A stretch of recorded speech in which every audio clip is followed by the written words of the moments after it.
Olá, amigos da TV Transamérica. Estamos ao vivo aqui no canal 59. Você pode acompanhar essa entrevista e também pelo Facebook da TV Transamérica, o Facebook do Verdade Expressão e também pelo verdadeexpressão.com.br.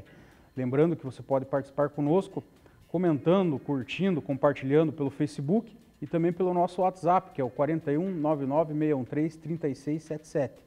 Antes de começarmos a nossa entrevista, vamos para os fatos da semana com Isis Bardes Lourenço. Boa noite. Vamos começar então falando do caso do Lula, do ex-presidente do Brasil. A defesa do ex-presidente Luiz Inácio Lula da Silva entrou na última sexta-feira no Supremo Tribunal Federal, o STF, com um novo recurso para suspender a decisão do juiz federal Sérgio Moro, que determinou a execução provisória da pena de 12 anos de prisão na ação penal do Triplex do Guarujá, que fica em São Paulo.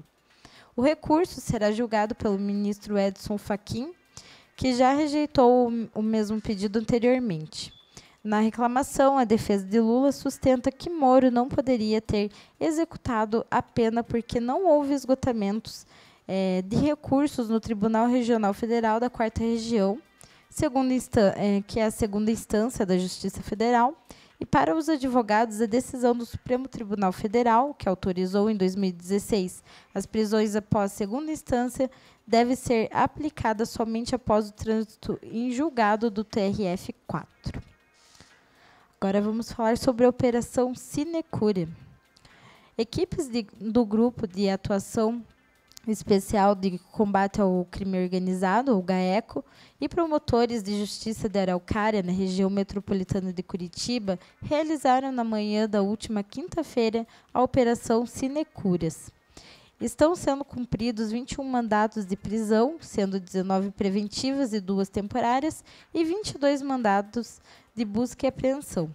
A Sinecúrias é um complemento da Operação Fim de Feira, que investiga crimes de organização criminosa, corrupção ativa e passiva, lavagem de dinheiro, peculato, crimes contra licitações, falsidade ideológica e estelionato. As prisões temporárias foram decretadas contra um empresário e uma ex-diretora financeira da Companhia de Habitação Coab de Araucária. As preventivas atingem 2 ex-prefeitos, um dos quais já preso, 3 vereadores, 7 ex-vereadores, 1 ex-secretário, 3 servidores municipais, 1 empresário e 2 corretores de imóveis. As buscas e apreensões foram cumpridas em 3 gabinetes da Câmara Municipal de Araucária, em uma empresa em Curitiba e em 18 residências, uma em Colombo, uma em Pinhais, 2 em Curitiba e 14 em Araucária. A operação investiga, entre outros crimes, pagamentos a 3 vereadores e 7 ex-vereadores, feito por pelo menos 3 empresas que tinham contratos com a Prefeitura para comprar o apoio a projetos do Executivo de interesse das empresas. Agora vamos falar sobre a Cida Borghetti. Na solenidade de transmissão de cargo, a governadora Cida Borghetti deu posse a novos secretários de Estado e anunciou que, pela primeira vez no Paraná, uma mulher estará à frente do Comando Geral da Polícia Militar. Confira as mudanças. Assume a Secretaria de Chefia do Gabinete Lúcia Felicidade Dias. A coronel Audilene Rosa de Paula Dias é a nova comandante-geral da Polícia Militar. Ela deixa a chefia do Estado-Maior. O novo secretário de Saúde é o Antônio Carlos Nardi. Silvio Barros fica à frente da Secretaria do Desenvolvimento Urbano e assume interinamente a chefia da Casa Civil. Já o coronel Maurício Tortato deixa o Comando-Geral da Polícia Militar e assume a chefia da Casa Militar. O novo chefe do Estado-Maior é o coronel Hélio de Oliveira Manuel, que deixa o cargo de chefe da Casa Militar. E, por último, vamos falar sobre a Sanepar. O presidente da Sanepar, Mounir Chawit, pediu renúncia após a posse da governadora Cida Borghetti. A decisão foi comunicada ao mercado pela estatal. Mounir foi também presidente da Chorapar, que é a companhia habitacional do Paraná entre 2011 a 2014, durante o primeiro mandato de Beto Richa. Então, essas foram as notícias do nosso jornalista e colaborador Pedro Lima, e podemos voltar às entrevistas. Legal, obrigado Isis e obrigado também ao Pedro Lima. Então hoje estamos aqui com um pré-candidato ao governo do estado, Partido Rede, partido da presidenciável Marina Silva, que é o Jorge Luiz Bernardi, figura conhecidíssima aqui em Curitiba, no estado do Paraná. Eu, de plano, já agradeço a presença em ter aceito o convite de estar aqui nessa entrevista para falar um pouco da sua história e do que você pretende aí para o nosso estado do Paraná. Boa noite, Jorge, e gostaria que você já começasse se apresentando e falando um pouco aí do gibi da democracia, fala das suas memórias políticas. Inicialmente eu quero agradecer muito a oportunidade de estar aqui na TV Transamérica. É um prazer muito grande, Rafael. Você que é neto do Expedito Rocha, um amigo meu do início das minhas atividades políticas, e fiquei sabendo só agora, porque eu te conhecia como advogado, Rafael Guazelli, e então para mim é uma satisfação e uma alegria muito grande estar aqui. E por coincidência nós temos, eu trouxe um exemplar, alguns exemplares, do Gibi da Democracia. Está aparecendo na tela ali, inclusive. Isso, as minhas memórias da política em quadrinhos, porque nesses 35 anos que eu estou na vida pública, eu comecei como vereador em Curitiba, em 1982, foi a minha primeira eleição.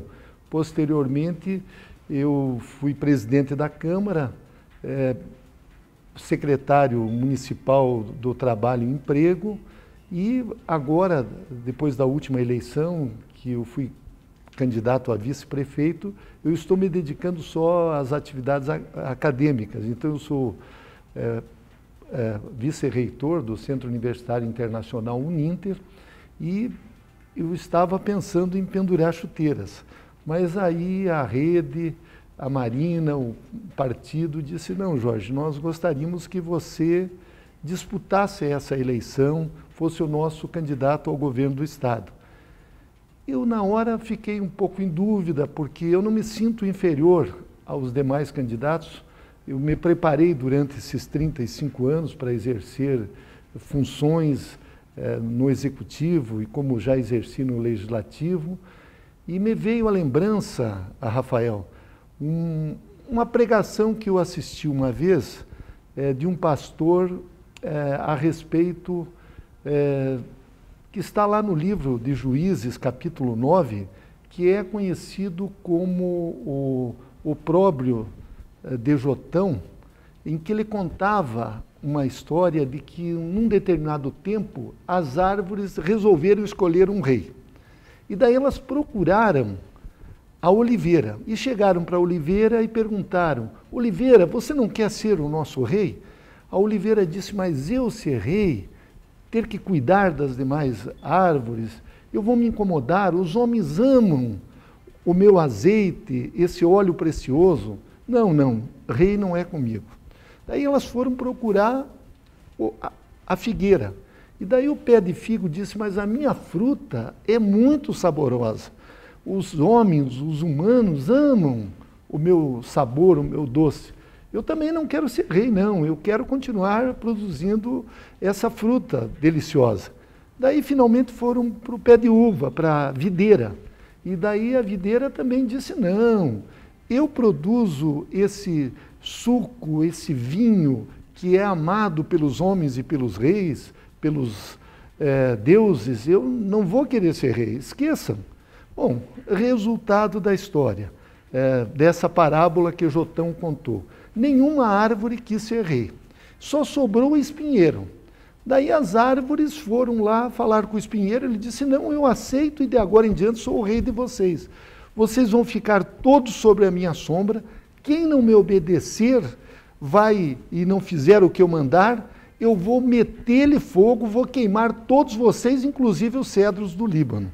Então, isso me inspirou a eu aceitar esse desafio.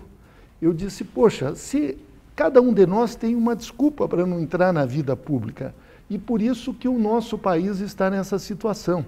Ou seja, essa corrupção que vai de norte a sul, do executivo ao legislativo, passando pelo judiciário, nos municípios, nos estados, na União, e está essa forma digamos assim, que a população brasileira ela já não tem mais esperança.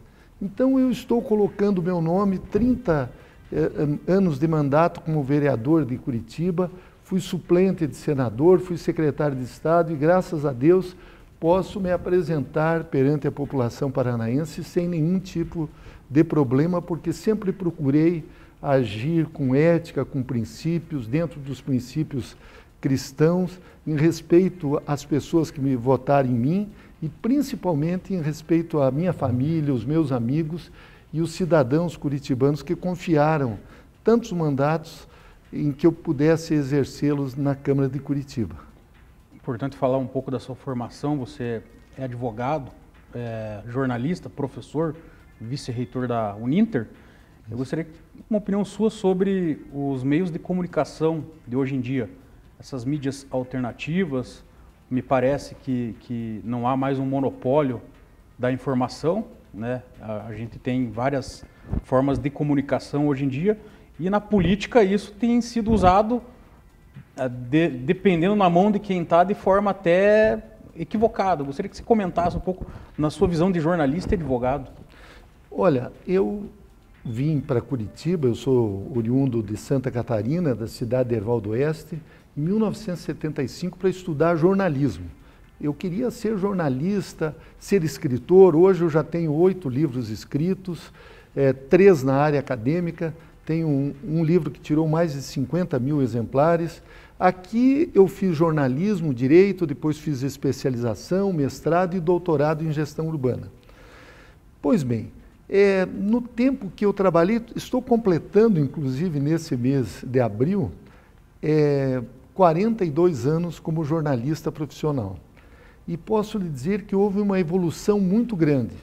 Nós temos que respeitar a profissão do jornalista, porque ele tem um compromisso com a verdade e com a ética. Evidentemente que hoje, como todos nós podemos colocar informações nas redes sociais, existem muitas inverdades circulando, que são conhecidas como fake news. E por isso que a gente tem que tomar muito cuidado em relação a isso. Mas o jornalista profissional, os veículos de comunicação, a forma como todos nós temos acesso, isso é extraordinário. Porque hoje qualquer cidadão pode divulgar as suas ideias, colocar os seus pontos de vista, e ele é lido ou assistido por milhares de pessoas. Então, nós estamos vivendo um tempo novo na área das comunicações, onde não é mais uma rede, uma pessoa ou uma família que tem o monopólio da comunicação. E isso é muito saudável. Claro que tem as consequências, como eu disse, das notícias falsas, das inverdades. Muitas vezes eles acabam jogando injúrias, calúnias, difamações que prejudicam a imagem de uma pessoa. Mas eu defendo essa democratização dos meios de comunicação e através das redes sociais, como nós estamos tendo atualmente, e acho que isso é muito saudável para a democracia brasileira e do mundo todo. E no período eleitoral, você que sempre é candidato, né, historicamente, como que você acha que deve ser combatido esse problema da fake news? Esse vai ser um problema e uma dificuldade, viu, Rafael? Que eu ouvi o presidente do Superior Tribunal Eleitoral dizer que eles iam combater violentamente esse tipo de notícia. Mas nós sabemos que tem milhares de robôs influenciando nas eleições, criando grupos de ódio, colocando as pessoas em debate.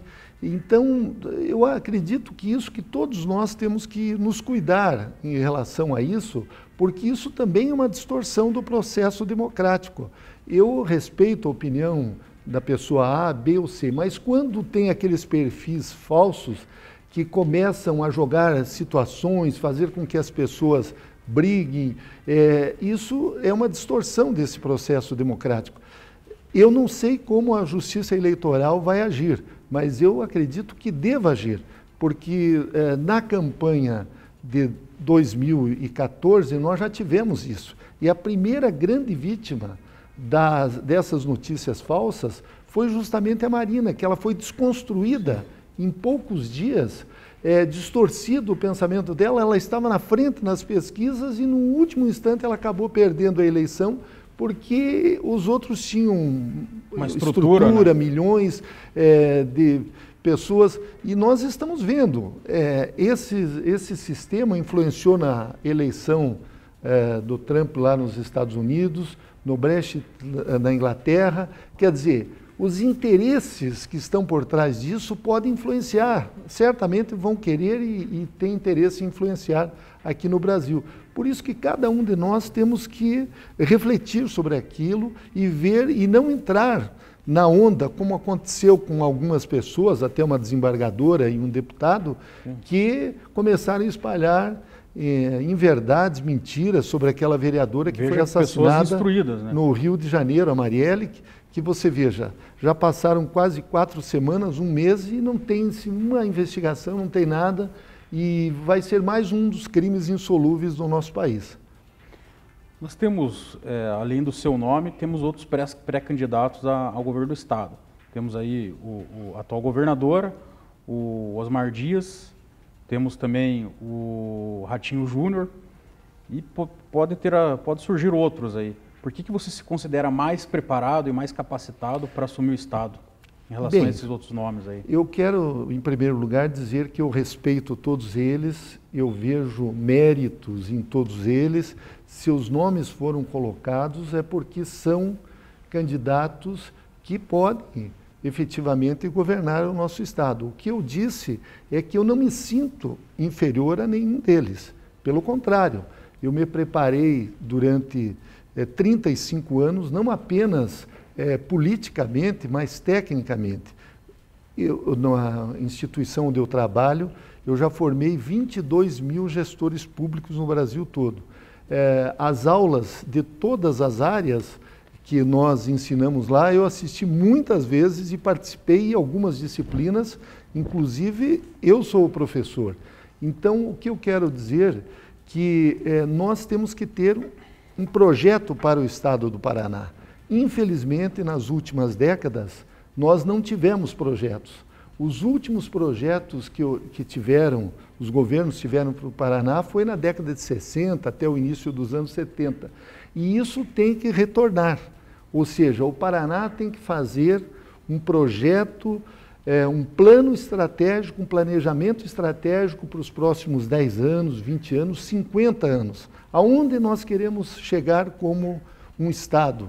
Ora, há 100 anos atrás, há 120 anos atrás, já, por exemplo, o Rossi, Giovanni Rossi, que foi um pensador que morou aqui no estado de origem italiana, ali na colônia Sicília, em Palmeira, ele dizia que o Paraná, no final do século XXI, do século XX, início do século XXI, seria o maior produtor de energia do Brasil. E isso está acontecendo, que nós teríamos uma cidade que se chamaria Eletrópolis, que teria 1 milhão de habitantes.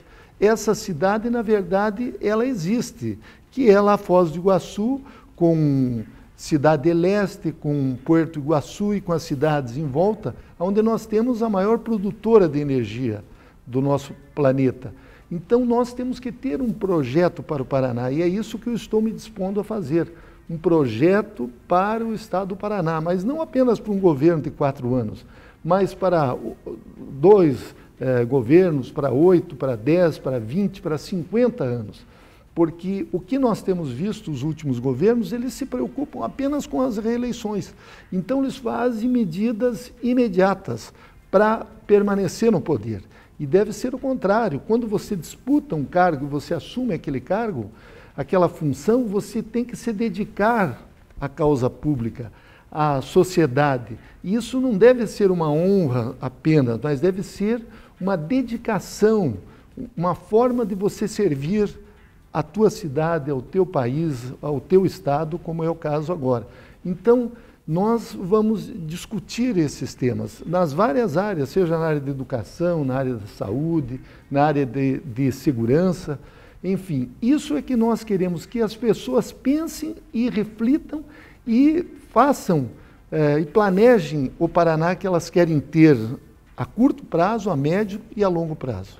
Tem alguns assuntos que são comuns a todos os pré-candidatos, e o primeiro que eu pergunto é sobre o pedágio aqui no estado do Paraná. Você, como advogado, com certeza já viu isso na tua frente, tem um conhecimento. Gostaria que você falasse sobre o pedágio. O pedágio, Rafael, é um dos maiores estelionatos que o Paraná já sofreu.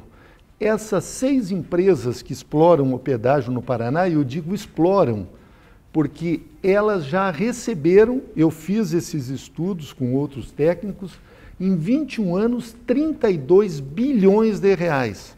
Ora, o Paraná arrecada, num ano de ICMS, 32 bilhões. E elas arrecadaram em 21 anos 32 bilhões.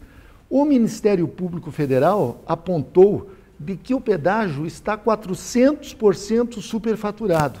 E daí o lucro desse pedágio, eu fiz os cálculos, eles receberam a mais do que deveriam receber nesses 21 anos, 12 bilhões e 700 milhões de reais.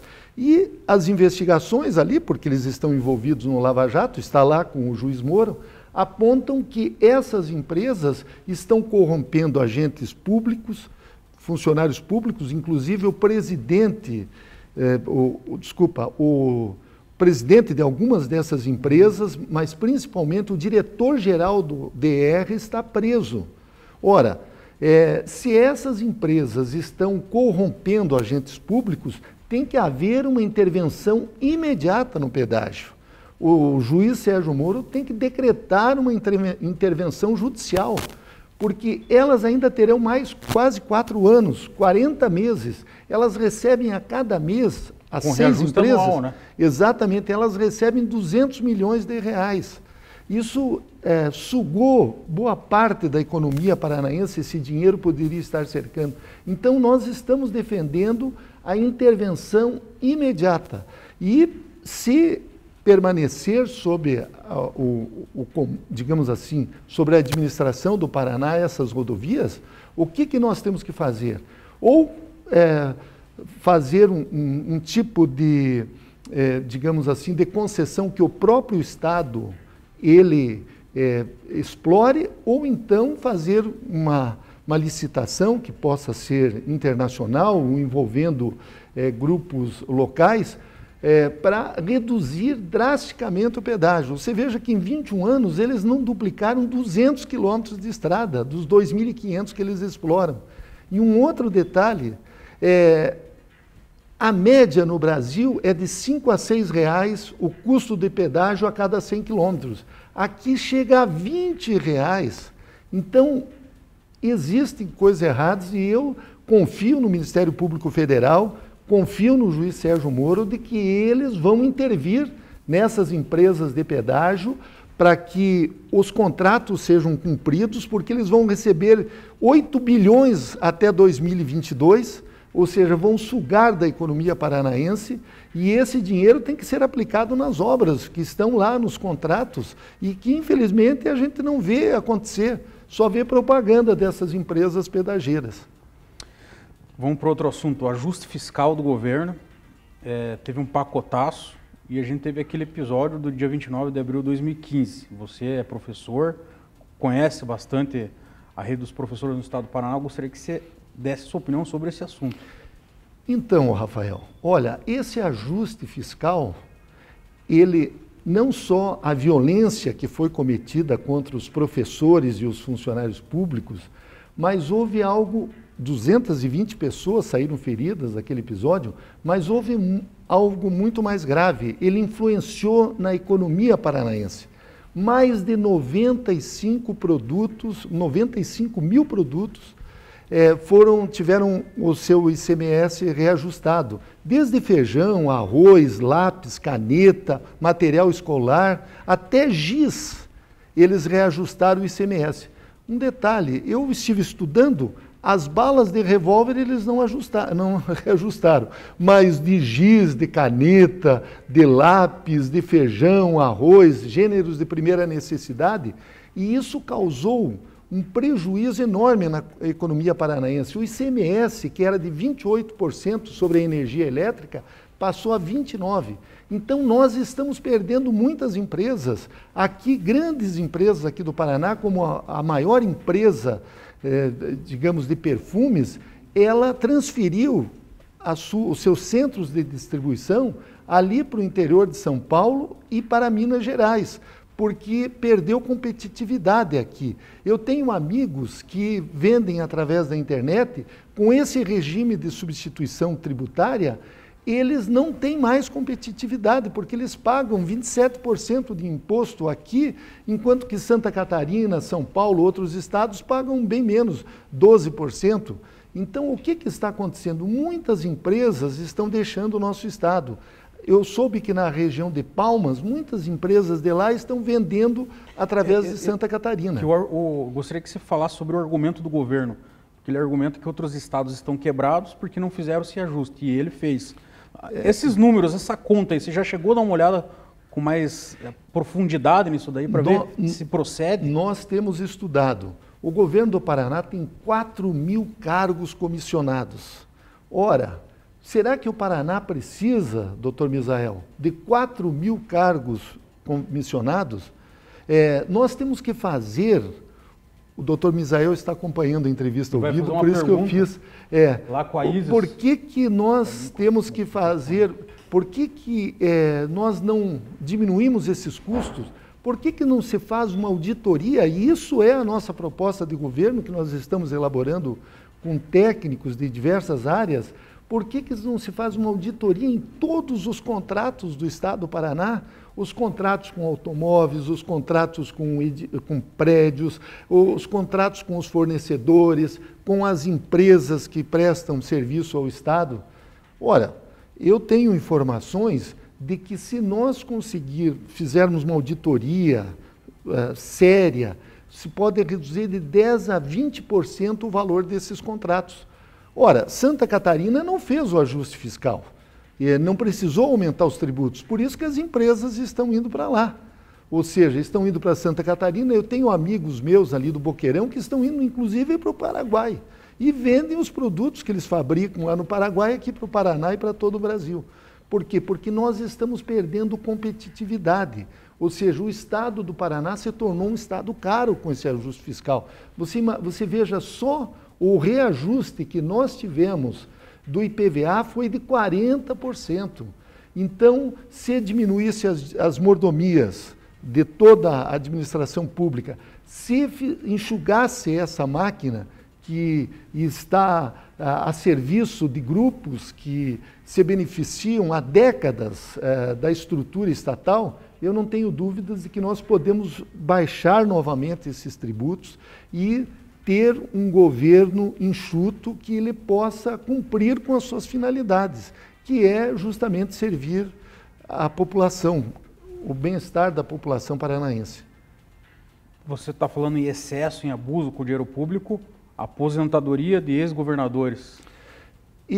Por uma questão de princípio, eu sou totalmente contra. Eu acho que uma pessoa que trabalhou 4 anos ou 9 meses, em alguns casos, não pode receber R$30 mil por mês de aposentadoria. Evidentemente que aquelas pessoas que no passado, as viúvas de ex-governadores, quando era permitido, a gente tem que assegurar o direito adquirido. Também você tem que ter essa visão. Mas para os próximos governadores e para os da Constituição de 88 para cá, eu não tenho dúvidas de que eles devem se aposentar como qualquer cidadão comum pelo INSS, que o valor máximo é 5 mil e uns quebrados, R$5.400 por mês, que é o justo. Agora, eu mesmo quando fui presidente da Câmara, nós acabamos com a aposentadoria dos vereadores, isso em 1989. Vocês vejam, já faz quase 30 anos que os vereadores de Curitiba não têm mais aposentadoria. E eu estava no começo do meu 2º mandato. O meu último mandato foi agora em 2000 e eu terminei em 2016, entende? Então, as pessoas dizem, mas você se prejudicou. Eu disse, não. Como todo cidadão normal, eu acho que você não deve se aproveitar do erário. Quando você assume um compromisso de ser um servidor público, no caso, um agente público servindo a comunidade, você tem que se dedicar a ela. Saber que você tem os seus sacrifícios pessoais também, mas você tem uma missão a cumprir. Então, quando fui presidente da Câmara, vocês podem pegar aí, pesquisar, vocês vão ver que nós acabamos com a aposentadoria dos vereadores. E as dos deputados, senadores e governadores continuam até hoje. Legal. Tem várias perguntas aqui para o pré-candidato Jorge Luiz Bernardi. Antes, vamos falar um pouco da reforma trabalhista com um rápido vídeo da doutora Natália Guazelli. Olá, tudo bem? Eu sou a Natália, advogada, sócia do escritório Guazelli Advocacia, e eu estou retornando para falar mais uma vez sobre a reforma trabalhista. Esse é o nosso 7º vídeo da série. Hoje eu vou falar um pouco sobre questões de gravidez e insalubridade, que tiveram uma reforma bem considerável e também bastante polêmica. Se por acaso você perdeu ou deseja rever os outros vídeos, pode acessar a nossa fanpage no Facebook e o nosso canal no YouTube, que o vídeo está lá disponível.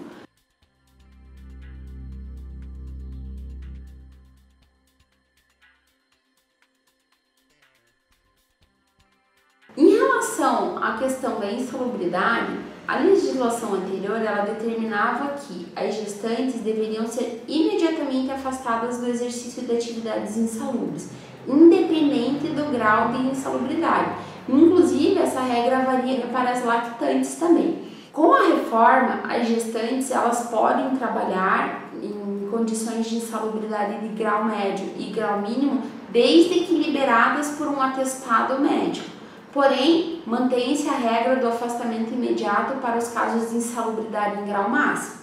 No caso das lactantes, elas podem trabalhar em qualquer nível de insalubridade, com exceção dos casos em que o afastamento é determinado por questões médicas e aí ela deve apresentar o atestado para a empresa. Esse foi mais um vídeo da série, um abraço e até a próxima!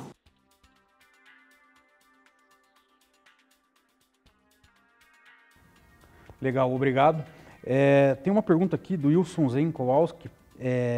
Você falou da Marina, você migrou em 2015, agora Sim. recentemente, saiu do PDT em 2015, Isso. Veio para a rede. Ele pergunta aqui, qual estratégia o professor pretende adotar nas eleições, tendo em vista que a rede tem uma pequena estrutura, tem pouco tempo de TV, e se há expectativa de coligações? Sim, nós temos expectativa de coligações. A Marina disputou 2 eleições, na primeira fez 20 milhões de votos, na segunda 22 milhões. Então, não apenas a nível, digamos, nacional, mas também estadual, nós estamos sendo procurados por alguns partidos. Vamos formar uma frente partidária, procurando desenvolver uma proposta de um novo Paraná, ou seja, um Paraná que decola para o seu futuro grandioso e a nível nacional também. Eu estive nesse final de semana em Brasília, durante a convenção nacional da rede. Nós teremos candidatos em praticamente todos os estados brasileiros, a governadora, a senadora, aqui no Paraná mesmo, entrou recentemente o ex-senador e ex-vice-governador, o Flávio Arnes, que é um nome muito conceituado e respeitado aqui no nosso estado. Ele ainda não decidiu se sairá candidato, mas provavelmente será nosso candidato ao Senado. Então, nós estamos buscando essas alianças com partidos comprometidos com a causa pública, partidos que não se envolvam em questões fisiológicas, como infelizmente nós vemos, partidos de aluguel, mas partidos que tenham princípios e que estejam dispostos a trabalhar pelo bem público, em defesa da nossa nação e principalmente aqui no Paraná, dos interesses do nosso povo paranaense. O doutor Mesael está conosco aqui. Boa noite, doutor Mesael. Gostaria que você fizesse sua pergunta aqui para o nosso pré-candidato ao governo, Dr. Jorge Luiz Bernardi. Boa noite, Dr. Rafael Guazelli. Boa noite, o Jorge Bernardi, pré-candidato ao governo do Estado do Paraná. Quero dizer que é uma honra, Jorge, fazer essa pergunta para você, pessoal ao qual tenho um respeito muito grande e admiração. Jorge, chega de informação para nós aqui no Paraná que esse atual governo, ele é o governo da propaganda, esse governo que saiu, que é o governo da propaganda.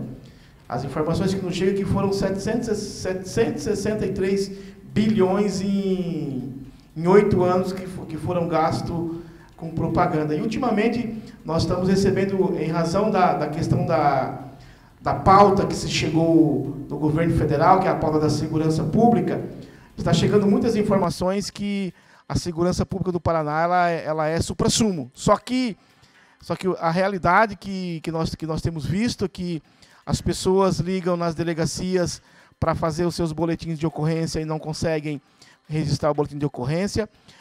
Há uma demanda muito grande para a questão do cumprimento de pena dos presos no Paraná. A Polícia Civil reclama que os são guardiões de preso. Minha pergunta, Jorge, o que fazer para melhorar o caos que é a segurança, que está a segurança pública no Paraná hoje?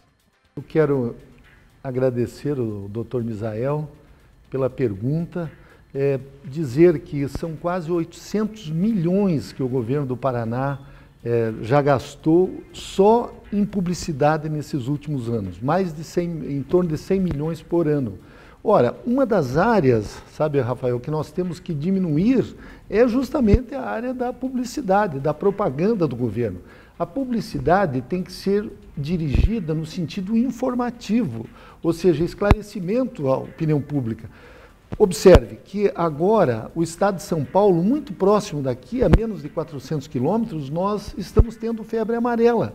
E o ministro da Saúde disse alguns meses atrás que a febre amarela tinha sido extinta no nosso país.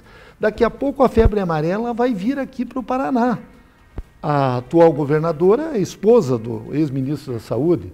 Então, esse tipo de informação que nós deveríamos colocar, ou seja, orientar as pessoas para tomar a vacina contra a febre amarela, outras doenças que são, digamos, endêmicas aqui no nosso estado. Mas, voltando à tua pergunta, doutor Misael, a respeito da segurança pública, nós temos estudado essa disciplina. Eu mesmo criei 3 cursos na área de segurança na instituição onde eu trabalho. Criei o curso de segurança pública, segurança privada e investigação profissional, que é o curso de detetive particular. E posso lhe dizer que eu tenho estudado nos últimos anos esse tema.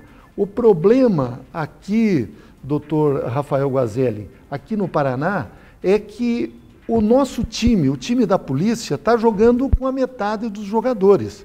Ou seja, nós temos 17 mil policiais militares apenas. E aqui o nosso quadro deveria ter 28 mil policiais. Ou seja, uma defasagem só na Polícia Militar de 11 mil policiais. E isso faz com que o time dos bandidos, eles transformem o interior do Paraná num verdadeiro faroeste. Outro dia foi ali em Pitanga, recentemente tivemos aqui na 277, na região de Vitor e Marsum, onde 2 vereadores morreram, inclusive, com aquele assalto aos carros fortes. Tivemos em Palmeira, em Guaraqueçaba. Só o ano passado, nós tivemos nos 2 primeiros meses 40 assaltos a banco aqui no estado.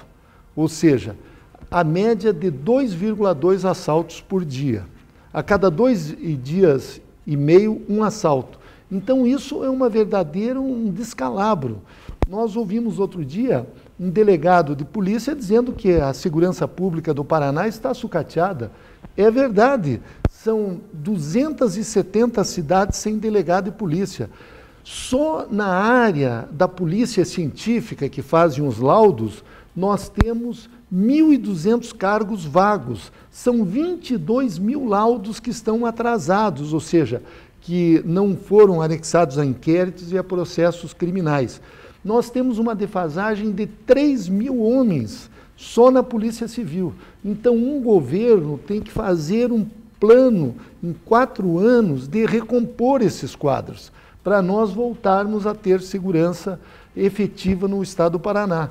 Policiais com equipamentos, com armamentos, policiais que tenham, no mínimo, curso superior, ou seja, a Polícia Militar. Temos que separar o Corpo de Bombeiros da Polícia Militar e é isso que nós estamos propondo ao Paraná. Ou seja, vamos enxugar outras atividades que não são competência do Estado e enfrentar esse problema da segurança pública. Você falou da falta de delegados, escrivão, problema de policial militar e o plano de carreira. Isso também, porque hoje os nossos policiais, aliás, o funcionalismo público do Paraná está muito desmotivado e nós temos que recompor essas carreiras policiais, recompor as carreiras da Polícia Militar, da Polícia Civil, da Polícia Científica, mas também do funcionalismo de um modo geral, porque há um desânimo muito grande dos nossos servidores públicos. E quem são os servidores públicos? Eles são os braços do Estado, que prestam um serviço à comunidade. Então, o serviço, eu tenho um livro sobre gestão de serviços públicos municipais, e lá nós colocamos que o papel do servidor público é fundamental para que esse serviço seja oferecido com qualidade para a população. Um servidor desmotivado, um servidor que não recebe reajuste há 3 anos, como é o nosso caso, e há uma defasagem já de mais de 12%, isso tudo desanima as pessoas, porque, na verdade, a inflação do dia a dia da pessoa é muito maior do que essa que nós vemos aí, e principalmente daqueles que recebem os menores salários. Então, nós temos que recompor. E uma das formas é recompor as carreiras, sejam elas dos servidores civis quanto dos servidores militares. Uma outra questão relevante aqui na nossa discussão é a questão das empresas públicas, Copel e Sanepar. Sempre se volta à discussão a questão de privatizar ou não. Qual a sua opinião? Em primeiro lugar, eu quero dizer que eu sou radicalmente contra a privatização dessas 2 empresas que são estratégicas para o Paraná. No mundo todo, mesmo nos Estados Unidos, que é um dos países mais abertos ao capitalismo do mundo, lá as empresas de energia elétrica, as que têm usinas, são todas estatais. Por quê? Porque isso é uma situação estratégica do Estado. A Copel é a maior empresa do sul do Brasil e agora ela está partindo para novas formas de produção de energia eólica, daqui a pouco deve entrar também da energia da biomassa, da energia solar. Ela é uma empresa estratégica, então, em hipótese alguma, nós vamos permitir que se discuta a privatização. O que nós temos que melhorar é a gestão dessas empresas, ter um conselho de administração onde a sociedade participe, onde as associações comerciais, as associações industriais estejam lá no conselho para que não hajam distorções, desvios, fraudes, corrupção, etc. e tal. Da mesma forma, a Sanepar, que ela é uma empresa estratégica porque ela trata do saneamento. O saneamento é saúde, o saneamento é qualidade de vida para a população. Então, essas empresas, no nosso governo, posso dizer de que nós queremos aperfeiçoar a gestão delas, mas elas permanecerão sob o controle do Estado do Paraná. Tem uma pergunta aqui eu já vou passar para o Dr. Mesael, mas o nosso jornalista, o Pedro Lima, faz uma pergunta aqui sobre a tua migração e a tua saída do atual MDB, antigo PMDB. Quando você foi vereador por 34 anos? 30 anos. 30 anos, ele fala aqui. 30 anos? Tá. 30 anos. 2016, sua última atuação, você fez uma chapa com o MDB. Sim. Você teve alguma resistência? Por qual razão que você fez essa essa coligação? Doutor Rafael Guazelli, eu estava já há 30 anos na Câmara, então eu tomei uma decisão com a minha família, com os meus amigos, eu disse, não, eu não serei mais candidato a vereador. Eu acho que eu dei a contribuição que eu deveria dar na Câmara. A rede, ela tem uma proposta, doutor Rafael, de que você, no máximo, no legislativo, você terá 2 mandatos apenas. E eu concordo com isso. Embora eu tenha ficado todos esses anos lá na Câmara, mas quando eu entrei, eu assumi esse compromisso com o partido. Eu disse, não, eu não posso mais ser candidato. No Executivo, nós somos contra a reeleição e defendemos um mandato de 5 anos. Então, eu sendo governador do Paraná, eu não me candidatarei à reeleição. Isso é um princípio que nós defendemos. Daí surgiu essa oportunidade. O partido estava se estruturando, houveram até resistências por parte de alguns setores da rede, mas nós, de uma forma democrática, aquilo que nós chamamos o consenso progressivo, nós decidimos aceitar essa coligação e eu não me arrependo porque hoje, vendo a situação que está a cidade de Curitiba, eu posso garantir para você de que nós significávamos naquele momento a mudança. Nós significávamos que nós iríamos enfrentar os grandes problemas da cidade de Curitiba, que é o transporte coletivo, que fatura R$1 bilhão por ano, que é a questão do lixo, mais de 250 milhões, que é a questão dos veículos oficiais, cerca de 80 milhões. Outro problema também é o ICI, que leva mais de 100 milhões por ano, ou seja, e também a merenda escolar. Esses grupos são os que se apropriam do orçamento de Curitiba e nós iríamos enfrentar, iríamos debater e diminuir esses custos que são pesados para a população curitibana. E o que nós estamos vendo com a atual administração é que ela se aliou com todos esses grupos e são eles que governam a cidade de Curitiba. Nosso ilustre amigo Mauro Suyama quer fazer uma pergunta. Manda aqui pela live que você está assistindo aqui no Facebook, que a gente já repassa aqui para o pré-candidato. O doutor Mesael tem mais uma pergunta. Professor Jorge Bernardi, o Brasil hoje tem aproximadamente 25% da sua população jovens, que equivale a 50 milhões de jovens. As estatísticas mostram que há uma evasão escolar muito alta. Há 30 mil jovens são assassinados por ano no Brasil. Eu creio que no Paraná esse número não é diferente. E há uma busca muito grande do tráfico, um assédio muito grande do tráfico com relação a esses jovens. Jorge, o que fazer em termos da educação para tirar esse jovem da violência e principalmente para diminuir a violência contra os jovens, que ela é assustadora. Nós temos hoje, Jorge, o número de presos no país de 18 a 24 anos, ela é muito alta e é o jovem em idade produtiva indo para o crime. Eu sei que você é defensor da escola em tempo integral. Jorge, o que fazer para trabalhar essa população que precisa de socorro urgentemente? E se você vai, sendo governador, você vai implementar no Estado a escola em tempo integral. Eu sei que você é seguidor de Leonel de Moura Brizola. Dar uma profissão para esses jovens, doutor Misael, porque o que acontece? Outro dia nós vimos uma entrevista da secretária nacional de ensino médio, do MEC, dizendo que o ensino médio não forma o cidadão para atividade nenhuma. Nós temos que dar uma profissão para esse jovem.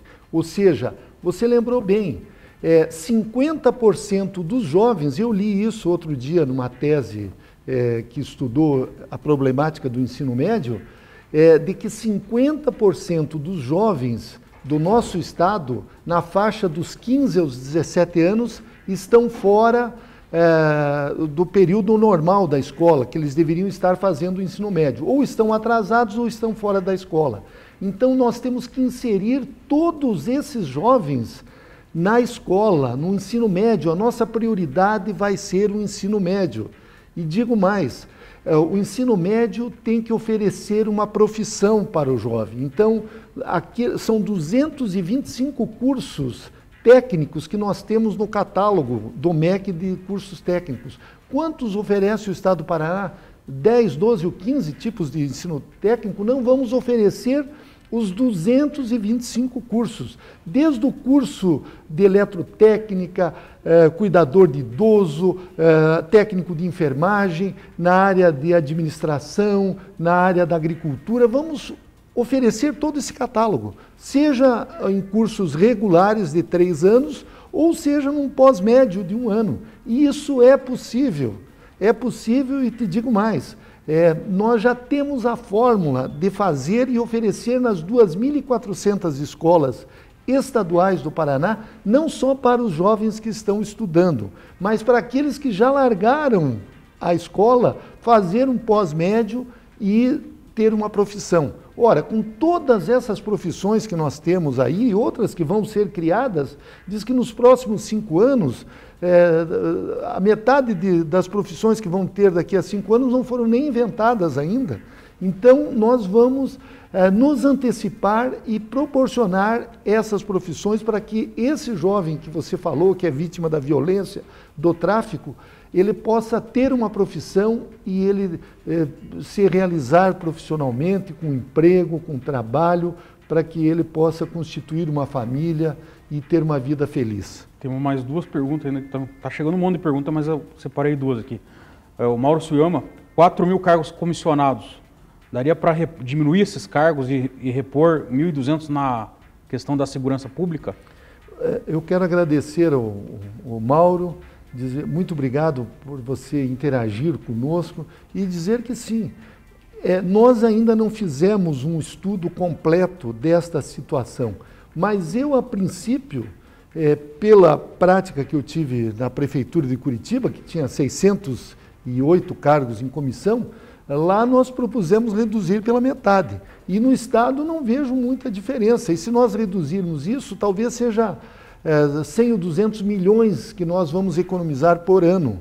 Ou seja, e isso colocar justamente na área da segurança ou fortalecer as nossas escolas estaduais, o ensino médio, as nossas universidades. Nós temos as universidades em todo o Estado, que é um patrimônio do povo do Paraná, entende? As universidades estaduais. Então, isso tudo é você enxugando essa máquina que leva boa parte dos recursos públicos paranaenses e que é improdutiva através desses cargos de comissão. Certamente você vai motivar essas pessoas, esses servidores, a que eles possam produzir e oferecer um trabalho ainda melhor à população paranaense. Mais uma, Manuel Carlos Brasil, ele quer saber sobre o microempresário com relação à cobrança de impostos. Qual a sua proposta, tendo em vista cobra 27% para máquinas de costura doméstica, enquanto que em Santa Catarina a alíquota é 0%. Então, observe o seguinte, essa reforma tributária que nós falamos há pouco, a de 2015, ela criou essas distorções. Ou seja, as pequenas empresas aqui do Paraná, eu sou fundador do Polo das Malhas do Boqueirão. Então, as empresas, as pequenas empresas, as costureiras, a minha mulher também é desse ramo, ela é estilista.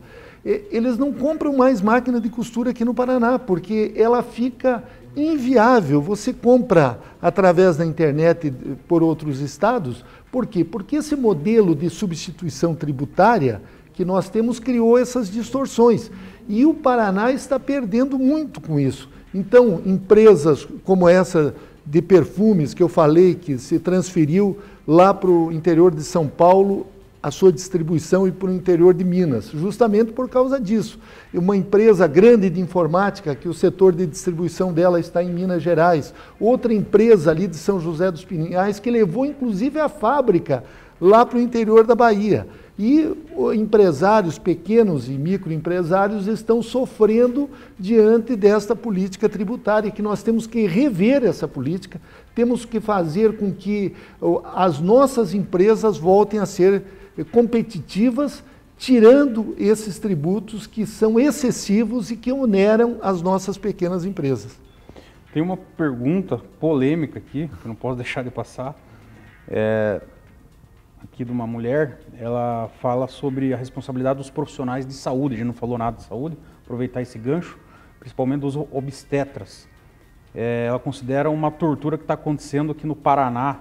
Ela fala que, como você vê a atitude de um médico obrigar uma mulher a ter parto normal, o senhor não acha que a mulher tem o direito de decidir sobre esse assunto? Olha, esse realmente é um tema polêmico. Se a mulher for, digamos assim, a orientação médica for para o parto normal, me parece que essa deveria ser a melhor escolha. A solução.